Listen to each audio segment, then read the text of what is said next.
Magandang araw sa lahat. The YouTube channel of the Fraternal Order of Eagles, Limbas Law Corner is back to once again render public service in the field of law or itong aming pagbabahagi ng kaunting kaalaman sa larangan ng batas. Brought to you by the Limbas Marangal Eagles Club of the Eastern Rizal Region 2 sa pamamagitan ng inyong lingkod na isa namang abogado at isang propesor sa maraming law school sa ating bansa. Okay, merong nagtanong kung tama ba daw ito. Okay? Kasi sila meron silang bahay sa isang subdivision. Okay, silang may-ari. At pina-renovate nila, meron ding extension di umano. Okay?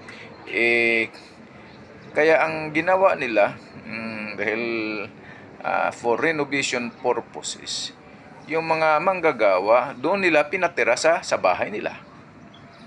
Okay?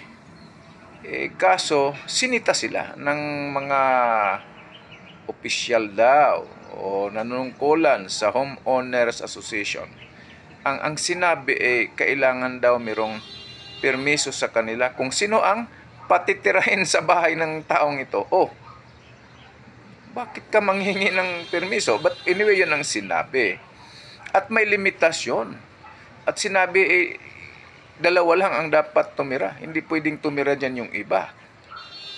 Okay, at sinabihan pa na kung sakali merong magawa na mali, magawang krimen itong mga taong pinapatira ninyo sa bahay ninyo, ay kayo ang mananagot.